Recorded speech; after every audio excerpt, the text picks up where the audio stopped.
kasih untuk KM udah memulai untuk aktivitas sekarang. Kita lanjutkan ke absensi. Sebelumnya kita absensi dulu untuk siswa hari ini siapa saja yang belum. Oke, Bu absensi yang pertama Afrika. Oke, Alisa, Asika, Asifa, Aulia, Aurin, Dian, Dika, Gita, Julita, Karenina, Keisha, Mutiara, Nur Hanifah. Nur Hanifah tidak masuk ya. Nurul untuk absensi ya. Kalian sudah berdoa, kita absensi lagi. Afrika, Alisa, Asika, Asifa, Aulia, Aurin, Dian, ada ya. Rika Indah, Rita Juwita, Julita, Karenina, Keisha, Mutiara, Nur Hanifah, masuk ya. Nurul, Raden, Rena, Rizka Putri, Siti Latifah, Winnie, Sevanya. Ada yang belum dipanggil Ibu? Sudah semuanya? Yang sakit dua ya. Untuk Dian sama Nur Hanifah kita doakan semoga lekas sembuh. Amin.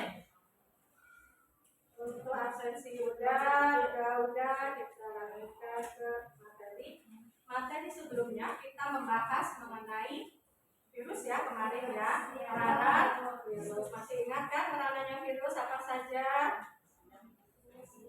Oke, kita lanjut dengan materi yang sekarang yaitu mengenai keanekaragaman hayati. Silakan kalian bisa buka di buku paket kalian halaman 29. Jadi hari ini kita membahas mengenai keanekaragaman hayati. Jadi di dalam keanekaragaman hayati ini karena sangat penting bagi kelangsungan dan kelestarian makhluk hidup. Jadi di sini untuk keanekaragaman hayati harus diupayakan jangan sampai punah. Karena dalam keanekaragaman hayati itu di dalamnya ada tumbuhan, ada hewan, ya. Jadi kita selaku manusia harus bisa menjaga. Bagaimana caranya? Upaya apa saja yang kita lakukan untuk supaya keanekaragaman hayati itu tidak punah atau tidak mati ya. Keanekaragaman hayati adalah keanekaragaman di dalam makhluk hidup dari semua sumber termasuk diantaranya daratan, lautan, ekosistem, perairan lainnya serta kompleks ekologi yang merupakan bagian dari keanekaragaman hayati. Situ ada gambar salah satunya ya untuk keanekaragaman hayati. Di situ ada yang tahu itu gambar apa dan kenapa kok harimau tadi mati? Silakan. Oh, Manda, cepatnya. Itu harimau Sumatera yang mati, penyebabnya itu habitatnya yang ditutup oleh warga karena adanya pemukiman, lalu adanya perburuan oleh manusia karena harimau Sumatera itu istimewa. Istimewanya di bagian apanya? Istimewa kulit. Oh, kulitnya ya. Kulitnya yang ketiga itu ada perdagangan ilegal terhadap manusia dan maksudnya perdagangan ilegal Harimau tadi ya. Betul sekali. Sifanya di sini. Kenapa kok banyak sekali hewan harimau ya di sini untuk gambar sumber keanekaragaman hayati salah satunya mati. Pertama, kata Jepanya. Yang pertama karena tadi apa Jepanya?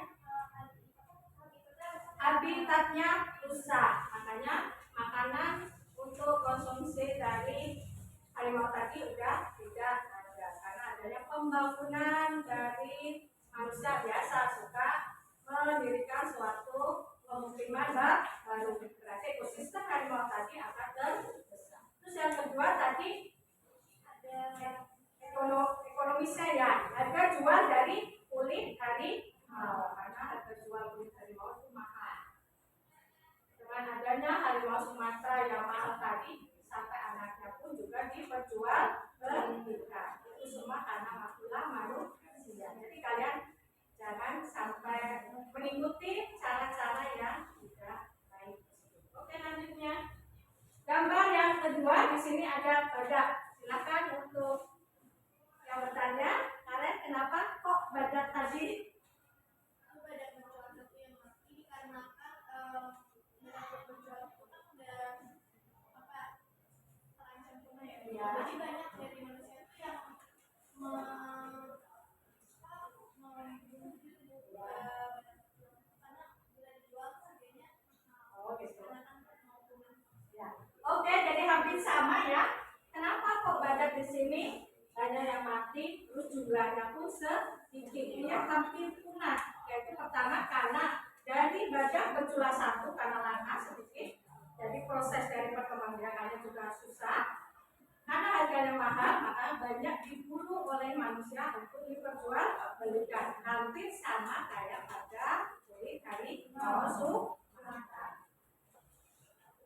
Oke, tujuan untuk pembelajaran hari ini masih sama kayak kemarin, yaitu problem based learning. Diharapkan peserta didik mampu menganalisis ancaman kepunahan keanekaragaman hayati di Indonesia beserta upaya pelestariannya dengan data hasil diskusi tentang interaksi antar organisme. Jadi kalian tetap diupayakan bisa memecahkan masalah yang ibu berikan melalui beberapa artikel. Silakan ntar kalian selesaikan 4 artikel karena ntar kalian ada 4 ke. Oke. Nilai manfaat keanekaragaman hayati. Itu ada 6 nilai. Pertama konsumtif, yaitu karena keanekaragaman hayati ada yang dimakan ya. Kita butuh makanan dari keanekaragaman hayati. Salah satu contohnya yaitu bahan makanan pokok, padi, singkong, itu kita butuh. Itu salah satu dari contoh keanekaragaman hayati. Jadi bagaimana caranya? Ada bagaimana upaya-upaya untuk memperbanyak atau memproduksi dari bahan pangan tersebut. Ada lagi nilai ekonomis, yaitu dengan diperjualbelikan. Tadi kayak tanduk, tulang, terus kulit harimau. Nah, itu salah satu yang kurang baik. Jadi untuk yang diperjualbelikan di sini yang baik yaitu pada kayu ya, kayu jati biasanya untuk pun. Tapi walaupun ya kita menggunakan kayu tersebut, kita harus bisa tebang pilih. Jadi tidak semuanya harus ditebang semua dihabiskan untuk kebutuhan kita. Meja, kursi, ya, kamera. Jadi kita bisa memilih kayu mana. Oh, kayu yang tua ini ambil. Jadi kita yang muda jangan dipotong sekarang. Kalau akan menjadi kebanjiran, ya. Oke. Nilai ekologisnya yaitu memiliki peranan mempertahankan keberlanjutan ekosistem. Dengan adanya hutan lindung, kita butuh juga karena apa? Karena hutan tadi akan menghasilkan oksigen. Karena nggak ada hutan, kalau pas hujan ya udah rata, jadi banjir ya. Karena tidak ada akar yang mengikat dari hutan. Yang keempat yaitu nilai biologis, yaitu di sini keanekaragaman hayati dibutuhkan sebagai penunjang kehidupan bagi makhluk hidup.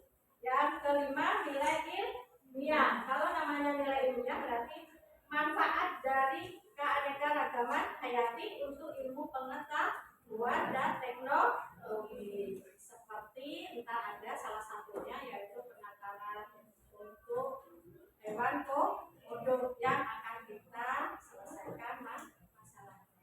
Untuk penakaran penyu. Terus yang keenam, nilai estetika, yaitu keanekaragaman hayati dapat memenuhi kebutuhan batin, mental, spiritual yang dapat menambahkan ketenangan dan kebahagiaan manusia. Yaitu dengan adanya pantai, adanya terumbu karang, karena salah satunya kita juga akan menyelesaikan mengenai artikel terumbu dan terumbu karang, berarti kondisi laut kita menjadi bagus ya, terus banyak sekali ikan-ikan yang suka berkembang biak di atas dari terumbu karang. Lanjut.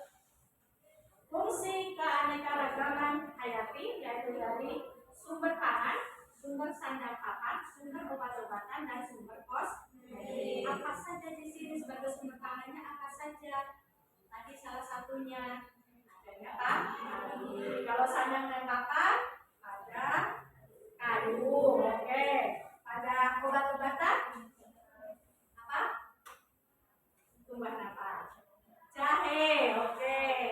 Terus selain jahe apa yang untuk sumber obat-obatan? Kunyit.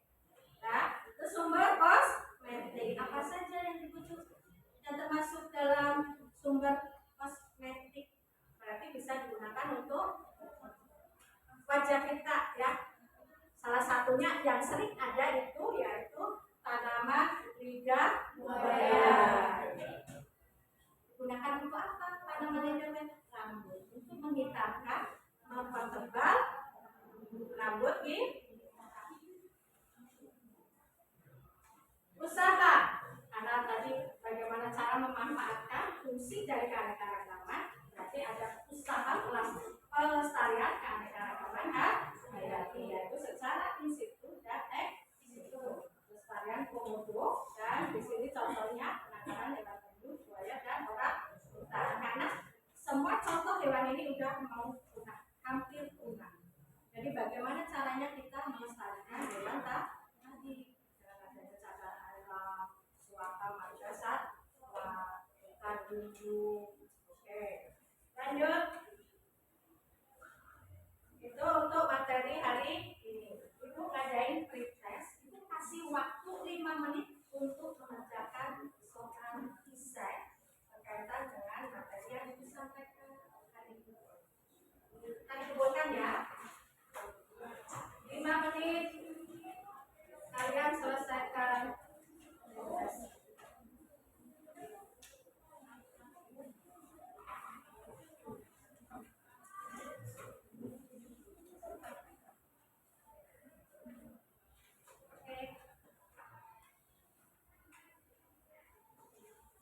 Waktu 5 menit lalu sudah dikumpulkan kembali ke ibu untuk pretest hari ini. Apa yang belum? Sekarang 8.15, 8.20 harus sudah terkumpul. Nanti ada buku untuk literasinya, bisa buku paket, bisa internet ya. Karena kalian kan ada yang bawa HP ya. Nanti semuanya mau bawa kan? Oke. 5 menit, 3 menit lagi. Oke, udah selesai untuk pretestnya, dikumpulkan kembali. Kalau udah 5 menit, ibu terima namanya ya, jangan lupa nama jangan lupa.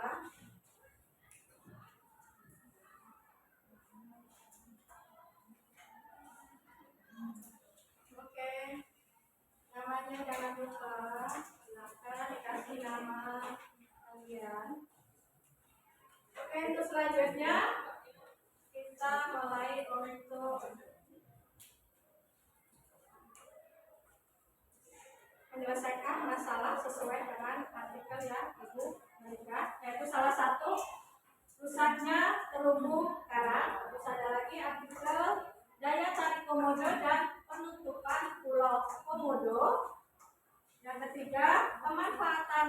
gondok, bioetanol, bahan bakar minyak alternatif, dan yang keempat mengurai kebakaran hutan di Bromo dan rekomendasinya. Jadi silakan kalian bikin kelompok diskusikan. Ayo kelompok satu, yang mana kelompok satu?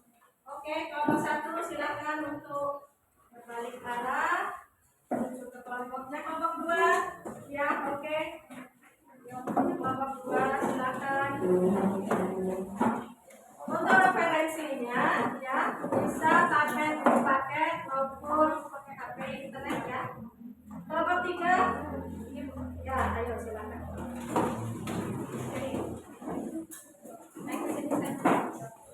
Kelompok empat, ya silakan putar balik untuk kelompok empat. Lagi mana?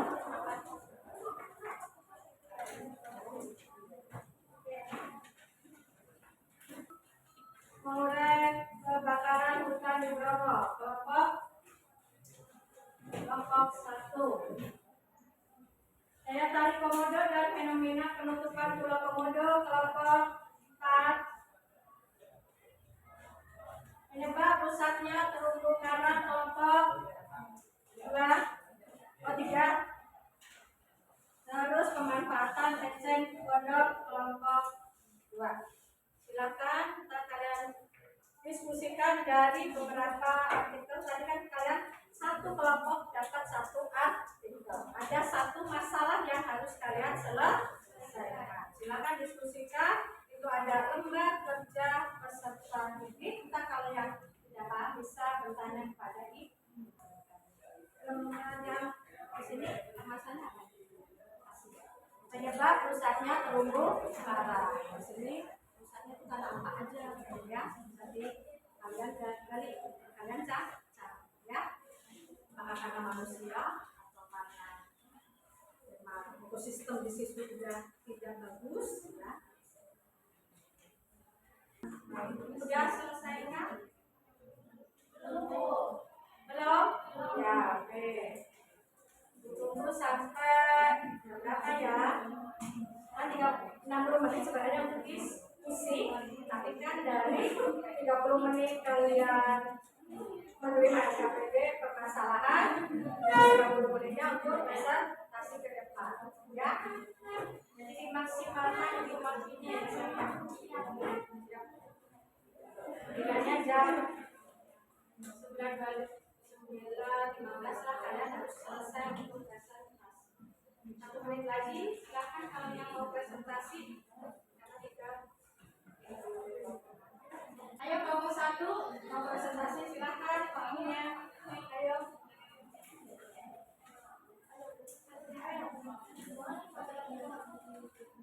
Kelompok 1 sudah siap ya?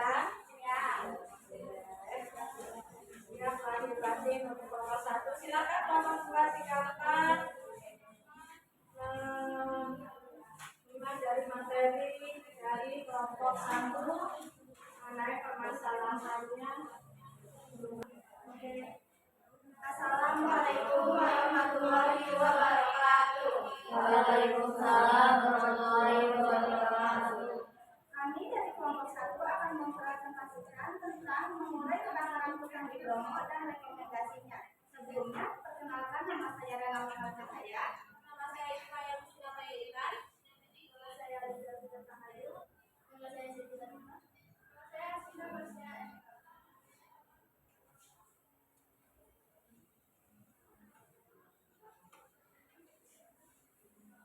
Mengurai kebakaran hutan di Bromo dan rekomendasi.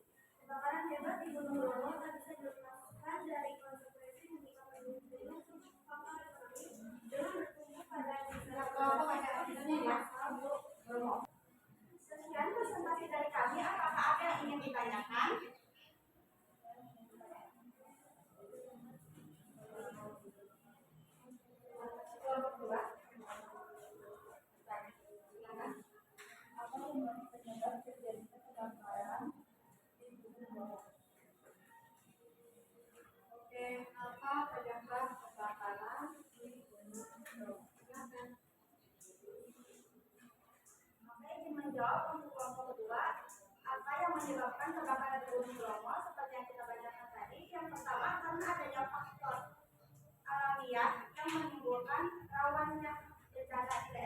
luar.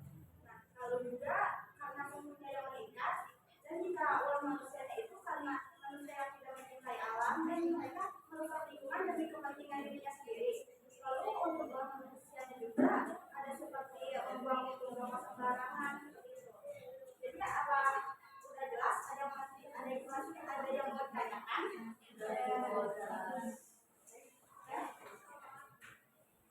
Oke, seperti itu kan sekalian kami tutup. Sekian, terima kasih. Mohon maaf apabila ada salah kata. Wassalamualaikum warahmatullahi wabarakatuh. Waalaikumsalam warahmatullahi wabarakatuh. Terima kasih. Lanjut untuk kelompok 2.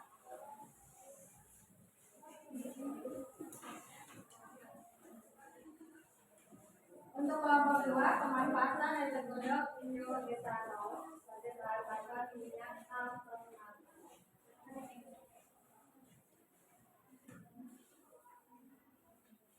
Assalamualaikum warahmatullahi wabarakatuh. Waalaikumsalam warahmatullahi wabarakatuh.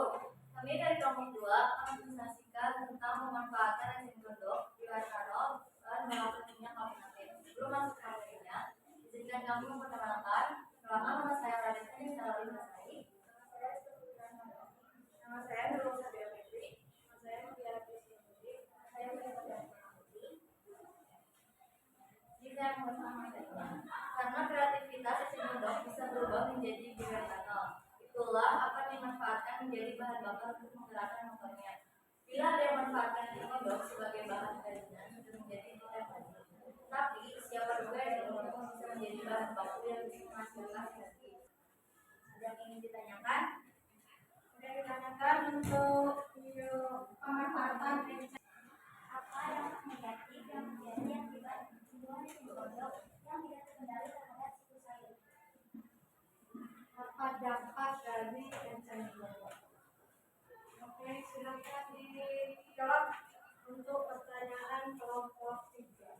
Dampak negatif dengan adanya enzim godok ini adalah turunnya nilai estetika lingkungan yang mengurangi tingkat keindahan permukaan air karena kita tidak dapat melihat dengan jelas dan tepat seberapa luas daerah perairan tersebut.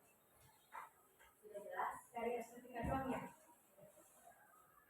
Jadi keindahan dari sungai tadi ya, karena tertutup oleh enzim godok. Cukup jelas?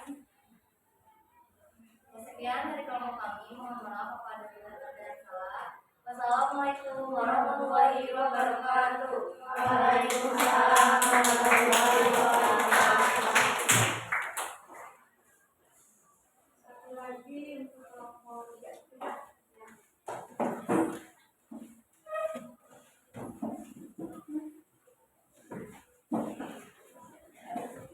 Kelompok 3 persiapan untuk pertanyaan. Kelompok lain mempersiapkan pertanyaan dari presentasi kelompok 3.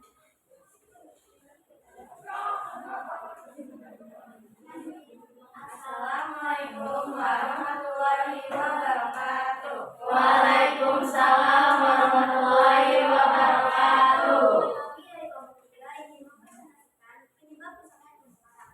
Pertama, perkenalkan nama saya Rita Dita dan rekan saya. Saya Alvin Nurmansyah. Saya juga Tawalia.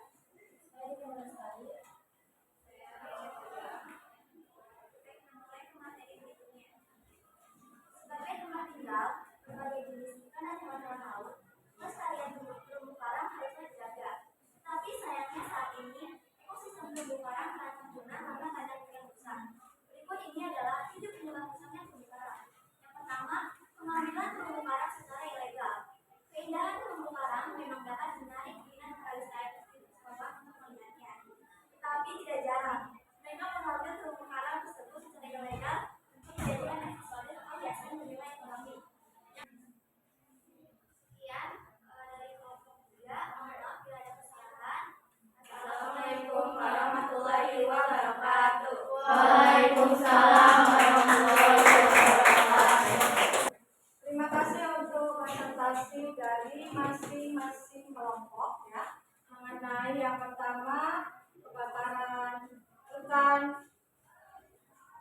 tambahan minyak alternatif, dan yang ketiga yaitu terumbu karang ya.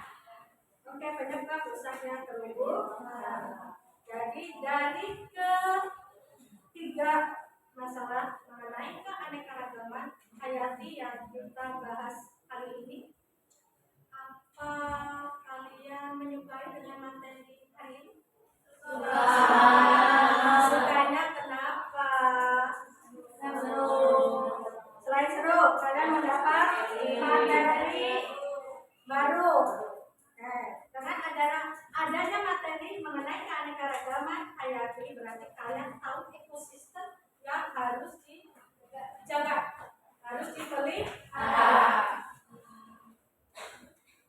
Jadi kalian jangan sampai merusak ekosistem tadi, ya. Terus kesimpulannya apa untuk hari ini? Materi mengenai keanekaragaman hayati dari ketiga artikel yang Ibu berikan. Yang pertama yaitu kalian yang harus melestarikan keanekaragaman hayati, yaitu di sini kalian membahas mengenai kebakaran hutan, karena hutan itu sangat bermanfaat untuk ekosistem lainnya ya, kayak hewan-hewan serta untuk kita sebagai manusia. Terus untuk enceng gondok, apa hasil dari enceng gondok tadi selain dia memang merusak, kalau memang banyak merusak untuk keindahan estetikanya tadi, itu harus air ya, menghambat semuanya karena sampah-sampah pasti nyangkut semua di enceng gondok. Tapi ada manfaat dari enceng gondok tadi, yaitu dengan adanya bioetanol. Terus yang ketiga terumbu karang. Terumbu karang tadi manfaatnya untuk apa? Pertama, untuk bahan makanan, untuk perkembangbiakan hewan kecil yang ada di laut atau di bawah terumbu karang, yaitu jenis Crustaceae, yaitu kepiting, ya, udang, itu untuk perkembangbiakan dari hewan-hewan kecil yang ada di laut, terutama dia suka berkembang biak atau bertelur dan mencari makanan, yaitu di terumbu karang tadi ya. Karena terumbu karang tadi indah sekali, makanya harus sering dilestarikan. Itu kesimpulan hari ini. Sebelum kita tutup, Ibu ada evaluasi yang Ibu share di grup kalian di WA, silakan dikerjakan. Kalau sudah mengerjakan, kalian screenshot, kirim di grup kelas. Oke, silakan kerjakan. Ada beberapa soal di situ untuk mengetahui bagaimana kalian juga paham betul materi yang Ibu sampaikan tadi. Kalau udah di screenshot ya, kirim ke WA grup kelas 10. Nilainya 10, entah dapat sesuatu dari buku. Salah satu Zevanya nilai 10 karena betul semua. Terima kasih untuk anak-anak Ibu ya.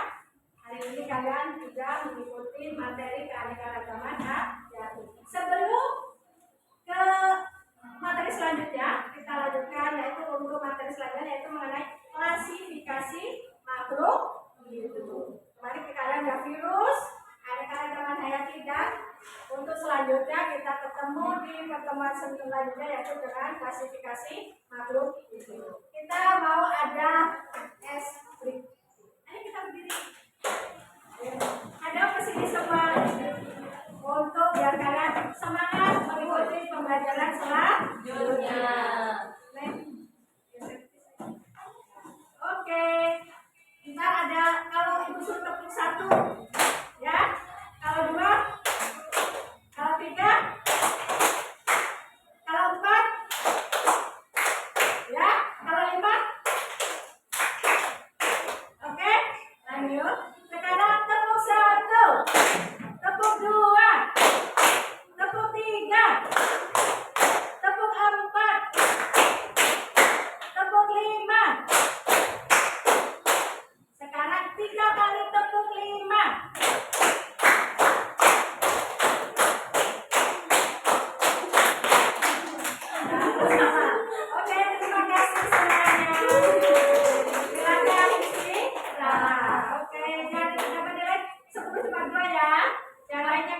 mungkin jaringan, berarti silakan tetap dikerjakan. Ibu tunggu sampai jam setelah istirahat. Ya, itu evaluasi, jadi nggak boleh dikerjakan di rumah.